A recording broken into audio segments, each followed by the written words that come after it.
Hey, transforming your world, transforming your dreams, transforming your ideas to come true.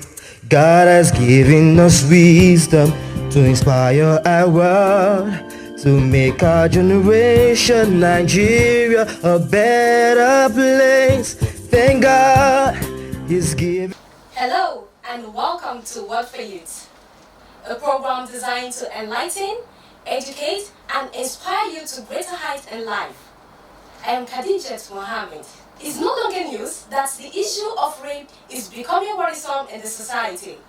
Minors and children are not exempted, as we hear daily reports of rape incidents across states and the country at large. Few days ago, a young Uwa in Benin City was raped and murdered. The issue angered many who took to the streets and social media to protest that the perpetrators be brought to book. A 22-year-old Vera Waila Omozua was a 100-level student studying microbiology at the prestige University of Benin. Uwa, if allowed to live, would have been a pride of the parents and a plus to her generation, but her life was cut short by the rapist. Thank God we also read that some suspects have been arrested. We pray our parents find justice for their late daughter. Another case was that of 18-year-old Barakat Bello, who was raped and killed by armed robbers in Ibadan on June 2, 2020.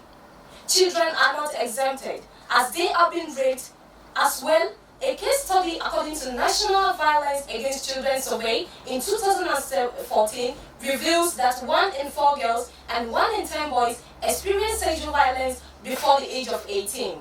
These are just few to inform you that it is high time to stop this wicked habit towards girl child, young adults, and even adults. We understand that sex abuse or child molestation could be classified as defilement, rape, fingering, indecent touching, fondling, making the child watch pornography, and a whole lot more. All these are attributes of sex abuse. And to throw more light on this issue, we are joined by a human rights activist, the founder and the executive director, Challenged Parenthood Initiative, CPI, and former chairperson, Kogi Network of NGO. We will be joined later by another human rights activist in Ibadan, who will be joining the program via phone call. Welcome to the show, man. Thank you very much. Yes, ma'am. Good morning, viewers. Thanks for having me here. All right, ma'am. To start the discussion, in your own term, I want you to define rape. The word rape is actually very, very disturbing. And any attempt by any person to penetrate either the vagina, the anus, or the mouth of any other person with his or her parts of any of his body is actually defined as rape. Most especially when this act is done without the consent of the other person, it is actually regarded as rape. And mostly when it is also done under certain conditions that actually bring in fear or intimidation or coercion, this actually is regarded as rape. All right. We've had cases of minors being raped and molested by people that are close to them or people their parents entrust them with. Why do we have such cases, ma'am? Well, I think most of the times, our culture also has a way of making, our children vulnerable. Because most of the time, what we do, because we are always, we are family oriented, we have the tendency to sometimes bring in relations to live with us. Sometimes, either relation from the side of the wife or the side of the husband. And it's also, in the bid of wanting to help or to support family members. But most times, this action end up, also backfiring, because most of the times is those that are very, very close to us as family members, either, brothers, uncles, far relations that come to stay with us that actually perpetrate this act. So this can also be, one of the reasons our culture, also plays a whole lot of role. And of course, the today's world, where both couples most times are extremely busy. The father is off to work, the mother is off to work, and then they leave the children under the care of unknown people. And most times this also further endanger and exposes these children to perpetrators of such, very wicked and, wicked acts. And also, most times even the kind of the social media also, exposes our children to a lot of danger. Most times, even these children themselves, where the parents are not there to supervise and to control them, they are also exposed to different sites, where they hook up to, very, terrible friends that also introduce them to some of these, very, bad acts. So these are many, many more reasons could also be factors that is, responsible to endangering, our children today. All right, ma'am. During the course of my research for this program, I learned that 90% of rape incidents happen due to alcohol influence. So a lot of people, question is now raised, are we going to say we'll abolish alcohol intake in the country just to reduce the crime, the rape rate in Nigeria? Well, most times even, I quite know that most times when the producers of alcohol, always give a warning, even when they are advertising this, and the warning most times clearly states that when you take this, you should be you should be an adult, you should be at least above the age of 18 to take this, so that you will know that you are responsible for your action. So the use of alcohol should not be, should not be a reason why we should hold, it's that is the reason why people are actually getting out of their senses. Because before anyone will take we consume alcohol, you are expected to be an adult, and you're expected to know that when you take this, it has a tendency to either influence you negatively. So people should be held accountable for their action. And of course, we know that the use of alcohol has a way of altering, the senses or the actions of people. And that is why, people should be made accountable, to their actions. There is no excuse, and I think that is the reason why we need to come out more strongly, and more hands should come out more strongly in this issue of rape, for people to be well enlightened, to be well sensitized, and to know the consequences of their actions. All right. We'll be coming up to the judicial aspect of this issue, but let me ask you, as a mother, what normally goes through your mind when you hear of rape? Oh, it is heartbreaking. It is disturbing. It is callous. It is, in fact, I lack words to explain it. And unfortunately, it has become so alarming in our country today. And I think this calls for a serious state of emergency. I think our leaders, the president, our governors should slow down in spite of whatever is going on now, and let's pay attention to it. Because, sometimes we don't take quick action until certain things hit some people in high places. Most of the people that have been affected, I would say, are most of the most vulnerable class of people. But I think I want to also raise this alarm that nobody is exempted. It can also affect anybody. So it is really disturbing. And it has become, everywhere you turn to today, all you hear is rape, all you hear is assault, all you hear is molestation. It is really disturbing, and it calls for a state of emergency so that we can address this issue properly, so that stringent laws, stringent punishments can be given out, so that perpetrators of this evil, we know that, look, they will no longer have a free ride, and that when when they are engaged in this kind of acts, they will know the consequences. So I think it calls right now for all hands to be on deck, for our lawmakers to actually pay serious attention to this. We have been talking about this for long, but I think now it has come up now that we need to pay attention to it and actually, and give out or announce properly the right punishment that is due this act. And to you, what do you think is the best way to curb rape? Well, for us, I'm sure you have been following our organization here in Kogi. We have been pushing for the VAP bill, which is the Violence Against Persons Prohibition Act bill, which clearly there are quite a number of states that have already passed this bill. And we are also pushing it in Kogi State, where interestingly it has gone through first and second reading. We were actually pushing with the House of Assembly for the public hearing just before the COVID-19 pandemic struck in and actually disrupted that because of the whole, issues of not public gathering anymore now. So we have to put that on low. But we are pushing for that because it clearly states, that whoever is caught in this act of rape is entitled to life imprisonment, except if it's maybe above below the age of 18, then he's actually entitled to go for 14 years imprisonment. But I think we need to really, really pay attention to it. And apart from that, people who are caught in this act should be shamed.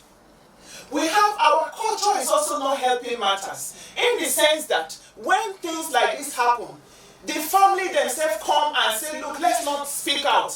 Why? Because of the fear of stigmatization. Yes. They say let's not speak out, and then they cover it, and they continue covering it, and the perpetrators continue to go free. So you do it, you go free, nothing happens to you. Of course, another person will come and do it again, and nothing happens. And that is what has been going on in the past years. And so I want to also call on families that we need to also pay attention to them. We are not helping matters. Where, a person is caught in rape and then we cover up, we are not helping matters. So we need to also pay attention to it. And I think part of the attention is that families who also, aid and abet by covering up, they also should face their own part of punishment. But there are complaints that the security agencies are not helping matters, that discourage most people to say, okay, why not just go sit at home when you know nobody got your back? Well, I don't think that is completely true. Okay. I will say, well, I know that the security agencies, they are saddled with the responsibility to protect lives and property, yes. But to a large extent, even they themselves are being stressed because there are so many things that is being faced in that sector also. Okay. Understand? They are being underpaid. You understand? They are not much in number. You understand? So, so to a very large extent, when people have, are faced with these issues of rape, and they go on time to report, I know that the police also play their own part. But the issue is that most time people waste time. They don't go to report on time. And when you don't go to report on time, you don't have proof or evidence. Especially where rape is concerned. So that time where they need to go to the police immediately with actually signs to show the act, they cover up, and then also probably when they need to get to the doctor so that tests will be done to show evidence of rape, that time is gone, they don't do it. So most times, the police are left unhelped also. Okay, but don't you see that lack of awareness might be part of the problem we are facing? Well, I will not say that. Okay. I will not agree with you with that in terms of lack of awareness. I think we should rather say we need to intensify the awareness or the sensitization. Okay. Because a lot of non-governmental organizations have been carrying out a lot of awareness, a lot of sensitization in the issues of gender-based violence generally. In Kogi State, my organization have been in the forefront of carrying out, sensitization and also fighting for the rights of women. And that is also what enforced when we saw what happened during the last election, the rate of violence that was faced during election, we saw the need why we need to push for this value. So we need to rather intensify our sensitization and call for more stakeholders, the churches, the mosques, more organizations to join in this cause of the sensitization. You just talk about civil society organizations' role. I want to ask you, what role do your organization play in terms of helping victims? Most times when, for example, during the last election, our organization had a survivor center in collaboration with the Ministry of Women Affairs, where we had a toll-free number for victims of violence to call us and report. And of course, we also had a team where we had a team of the security, the medical doctors, the religious organization, the traditional rulers, civil society members were part of that team. And as soon as we received calls, depending on the nature of call, we channel it to this team that we had in that survival center. So these are the essence of it is to be able to immediately respond to any form of violence from any part of the local government. Well, we did that it was just a 4-month program that we did, and that's to a large extent, we recorded a very high number of incidences of violence that were reported through that toll-free line. So to take it further, I think if we get more support, because it's not what one person can do, we need more stakeholders to come on board, like the government, to support us, to collaborate with us, and give us, facilities where we can open up a survivor center, where we can have toll-free number, where any victim of violence in any part of the state from any local government can call immediately and report. And immediately they report. If they need attention of a medical doctor, we already have them on that team. We will immediately call the medical doctor to respond to their needs. If it needs the attention of a security, we immediately connect to a security. So we have these measures in place that our organization has actually been championing. And I also know that there are quite a number of organizations that have been doing a lot in this sector also. Okay, aside from that 4-month period, is the organization still running that center now? Well, the center is actually it was during the last election that we actually opened up that center. As you all know, these things entails a lot of funding.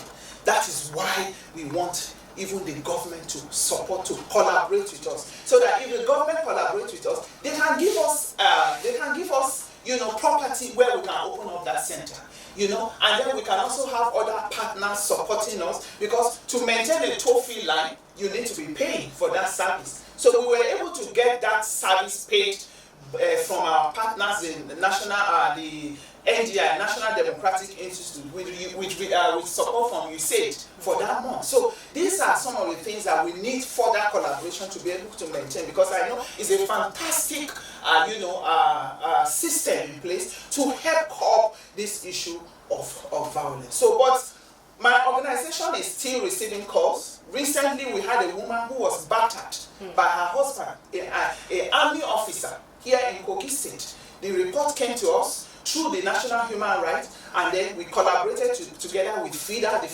International Federation of Women Lawyers. We collaborated together to make sure that that man is called to book, even though eventually the woman, family again, culture again as I'm talking, came in again. The family put pressure on the woman to withdraw the case. The case was already going very well, and the man was going to face justice, because we needed to let him know that being an army officer does not give you rights to defy your wife, to assault your wife, to batter your wife. You must face the music. But we did that, and it was going well. But family pressure came in again, asking the woman, because of these children, withdraw the case. What if the man loses his job? This, that. But that is the situation we face in our country. So if we continue in this way, we are not making any progress. We must allow the system to play its course. Let these perpetrators be caught, let them be shamed, let them be punished. We are right now also talking about a sex register, where those who are caught, their name will be written in that sex register, and it will be publicized. You understand? So that when they begin to be shamed, they will know that it's a serious business to leave women alone, to stop harassing, to stop molesting our girl child. And already women have gone through a lot of depression, a lot of harassment, a lot in the past. So why continuous, assaulting of our women? This should stop, and this actually call for all hands to be on deck to pay serious attention to this issue. You talked about stigmatization the other time. Don't you think it's high time we start working on that? Because this particular case you just talked about, the fear this woman will have is, if I don't obey my family members now, I will say, isolated from the family. Oh, you are the bad one. You cannot tolerate this. What do you think we need to do? Because you cannot enforce, even as an NGO or government organization, you cannot enforce your law on a person that's okay, I'm withdrawing this case. Yes, I totally agree with you. There is need for more sensitization, and the sensitization cut across all sectors. Families should actually be sensitized. Should be more. We should carry out more programs from all sectors, and this starts from everywhere. People go to churches, people go to mosques, people have associations. They belong to different groups. So we begin to carry out our sensitization to these various groups where we meet these people in number to let them know that, look, they also can contribute to this menace if they continue to aid and abet, if they continue to cover up, if they do not allow the process to take its course. And that also, they should also know that when they are also involved in this, that there will be punishment that will also be allocated to them. I think when we continue to do this more and more, I think we will actually go a long way to addressing this issue. Alright, now coming back to the judicial aspect of this whole issue, a lot of questions has been raised on the efficiency and effectiveness of the criminal and penal code we have presently on rape case. Then the advent of the Violence Against Persons Prohibition Act in 2015. But there are still lots of loopholes and cracks in there. Example is the last year report of a challenged child that was sodomized in his school. Then unfortunately our criminal provisions did not make any provisions for sodomy, penalty for sodomy. So people are questioning that in case these cases occur, how do you deal with it? Well, you see, that is the reason why, because we also have identified a lot of gaps in some of these criminal law, and that is why we are pushing for this bill, this VAB bill, to be passed, because it's encompassing. It takes care of so many things, and that is the reason why there is a need and an urgent need to ensure that this VAB bill is passed, because it takes care of some of those lapses that actually, and some of those lapses that were actually identified in the penal code. And that is the reason why once the state and various other states are able to push for the passage of this, it's going to actually complement and cover up all those lapses. In fact, just 2 days ago, Ekiti, Executive Governor of Ekiti, signed into law the consent to the VAB bill to also protect the right of women and children. So, and I know that we have a governor of Kogi State that has zero tolerance. I hear him say that a lot. He has zero tolerance for violence, for issues of insecurity and all of that. So we are also calling on him to ensure that he ascends very quickly, to this VAB bill, because I know that in the House of Assembly they are also very eager and ready to ensure that they pass. The public hearing is actually goes on as soon as possible. So once this is passed, it will take care of those lapses that actually we have identified. How optimistic are you about the quick passing of this bill? Well, I'm very optimistic because we have been, my organization, we have been interacting with the speaker and then some of the members of the House of Assembly. And they are also very eager because they know the importance of this VAB bill. And the interesting part is that it does not just take care of women. We know that men also face abuse. It's just that, the culture sometimes men, because of shame, and they keep quiet. But we know that men are also being abused by some women too. So the interesting, all right. So the interesting part of this VAB bill is that that is why it's called Violence Against Persons Provision Bill. Persons can be anybody. It can be a man, it can be a woman, it can be a child. So it takes care of everyone in the area of any form of violence. It could be rape, because rape is just one type of violence too. And it could be other kind of violence that we face either during election time, but most importantly in the private and public life. All right, before we continue, we would like to bring in our human rights activist that is in the battle. He is Mohammed. Are you there? Mohammed, are you there? Hello, good morning. Yes, you are on air live, and we've been discussing rape and sex abuse in the studio with the Executive Director of Challenge Parenthood Initiative. All right. As a human rights activist, you have been many times arrested culprits with the help of police and lawyers. Tell us the case you've handled so far.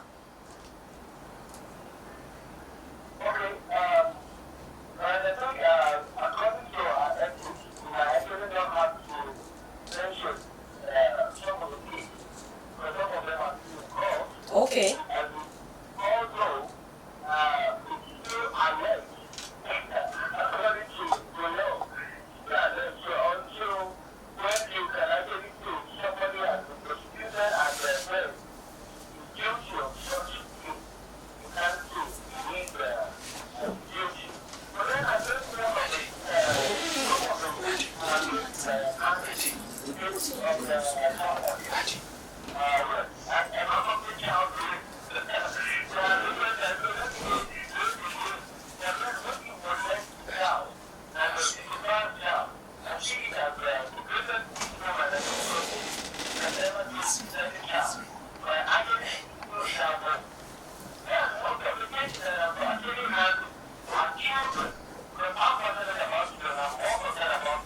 Okay.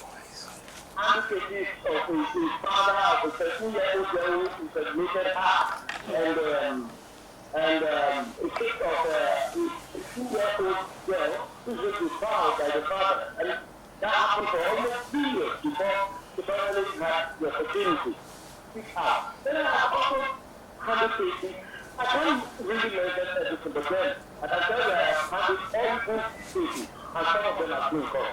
All right, so far, how is the collaboration of the security agency with these cases? Okay, I would say security agencies are really doing their part. They are playing their part. But then, on the other hand, I would want to mention this. That sometimes we still have issues with police acting off for mobilization money to apprehend a suspect. That is one of the factors. You want to go arrest somebody who has been alleged of rape or accused of rape. And then we have to say for mobilization before the police can follow up. I think that is actually very funny. But then sometimes we have no choice if you want them to move. Definitely, we have to. And then we have also come across officers who are absolutely wonderful. Okay. We believe that some of these children are women, and I think some of them have actually played their role in actually going without even asking for a training to apprehend some of these people. So I would say the two sides of the coin. It depends on who you are dealing with. Okay. So from your experience so far, who would you fault in the case of rape? Is it the child, the rapist, or the parents? Any individual person will not fault the child when it comes to abuse. Yeah, when it comes to abuse. Like I said, rape is rape. there is no justification to it. Rape is rape. And until we understand the fact that there is nothing like the devil playing a part in you raping somebody. It's nothing the devil has to play in you raping someone. You keep do that act. You must come to realize that. You know, maybe I will come to your question, but let me say this. Okay. I did say that the judiciary has a lot to do when it comes to dealing with rape matters. Because as an activist, I struggle a lot to get these people arrested. Okay. Not them to stay. And when you get to court, yes, it is fair hearing, which means they have a say. But then, a child will not be so that not know who actually did this to her or him. Because we need to also talk about the boy child. All right. They also go through molestation. Yes. Again, when we get to court, we spend months dealing with the case of the father. His 20-year-old father, who decided the 2-year-old girl, impregnated her, and she come ahead to deny it. How do we handle it? Then, it is so obvious that this man is involved in this. So obvious, because the first case in that house, you have to protect your children. And I will say this to parents, that if you are that parent, that you are the lion of the tribe of your home, you're not helping matters. You're not helping the society. You should not be one of those advocating for this. This please, brother. All right. Because we are running out of time. Okay. All right. Then, teachers, the parents have more roles to do. Okay. They should play their part. They should be the parents of their children. They should allow their children to talk to them. Most parents don't relate with their children. And that is why children spend years more before speaking out. All right. Due to our time, I'll have more questions to ask you, but I'll have to let you go. All right. Thank you so much. You heard what he had to say. Do you experience any similar thing during the course of your work so far? Of course, most times when this issue of rape comes in, Okay. Sometimes parents tend to want to blame their children. We actually do. We have had such experiences. All right. And it is actually not right to blame the child, because we need to be open-minded. We need to look at it from different angles. Okay. Most of the times, it is the child is always found in an environment that made her susceptible to that. Whether the family members are living with you, and they have access, to the family to come in where the children are, and such thing happens. So I think rather parents should be more sensitive and should do more, because most time when you're at home, you tend to be relaxed. You wear, you want to wear light clothes that sometimes could make maybe the girl child could make, them revealing and all of that. But I think parents, especially mothers, and it's not just mothers alone, because it's both parents' responsibility to bring up their children in the right way. So I think where that is concerned, parents should be more sensitive to ensure that they provide a very, very safe environment for the children, and not to actually do the blame game when such thing happen. Rather, the child, the girl child, or even the boy child, sometimes what they need is a lot of support and a lot of counseling, especially when they are faced with that situation. It's not the time to start playing games or passing blame that you did this because you did this, you didn't dress properly and all of that. Rather, we should up our game in our mentorship. Mentor the girl child and let's also mentor the boy child, because the boy child also, there's a missing gap that I've identified.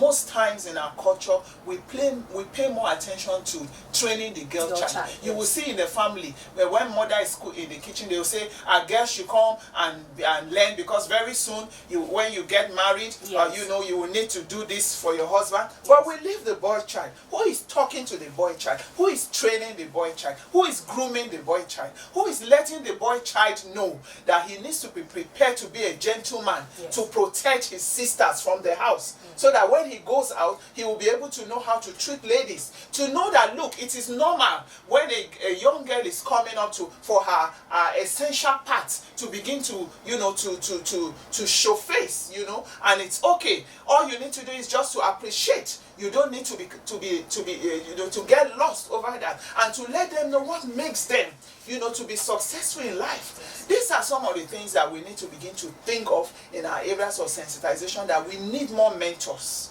and it must start from the home, and then it goes outward. More mentors for the boy child, because who are the people doing the rape? It's the boys, it's the youth, it's the men. So we must start from somewhere. All right. Most times we just focus on the justice for the victim, forgetting that we need to rehabilitate them back due to the trauma they have faced. So is there any, what would you suggest the government to do? More rehabilitation centers, including the NGOs, of course. Yes, I think this is actually a very important part, and to a large extent, we actually have not paid more attention to this part. And that is why there is need for more collaboration and more support. The government too have a lot to play in terms of collaborating with non-governmental organizations to also give support. Ministry of Women Affairs also, need to do a lot. I know that they have social social welfare department in the Ministry of Women Affairs, but I don't know how vibrant that is going on. But all this needs a lot of work, and it needs a lot of collaboration, so that we can actually pay more attention to the rehabilitation of victims. Okay, are you also in support of the people that say these rapists should just be jailed? Because most time we see some of them lack, as you say, they lack this teaching right from basic. Do they need to be rehabilitated too? You see, it actually is a foundational problem. Okay. So, going forward, we need to pay attention to the root cause of what is actually causing all of this. And that takes us back to the family. All right, the problem is already there. We are faced with the problem now. It's with us. But while we are also managing the problem, and while we are also ensuring that those who are caught in this offense face the music, we need to also go back to the roots and begin to do what we were not doing before. And that takes us back to the family, to ensure that we begin to work on groom the children, groom the boy child, the girl child, and also be careful in terms of, access to strangers, and be more sensitive to the kind of associations and the people that we bring into our home, all in the name of, wanting to come and help us take care of the children and all of that, and do more checks. Before you bring in somebody, you need to understand, know his background, know where he's coming from, all right, and all of that. Sorry to interrupt you due to the short time we have. I just want you to, in summary, advise the victims of rape. Well, going forward, rape actually is a very, very serious offense, and it's actually, I know that a lot of people are victims, but I just want to talk to the victims in case you have been you have been assaulted in any way, that there's still hope for you. All life, hope is not gone, and that should not make you feel useless. That should not make you feel you are nobody.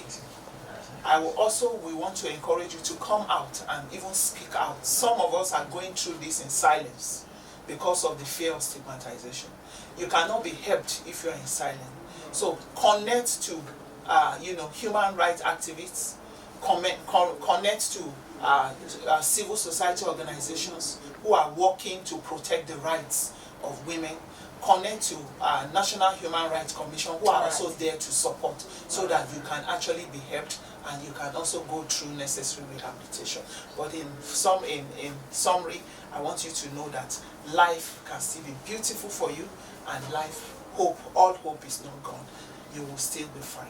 All right, thank you so much for your time today. Thank you for coming on the show.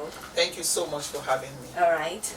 Thank you so much for your time. We hope you enjoyed this edition of the program. And as our guest just said, all hope is not lost. There is still light out at the end of the tunnel.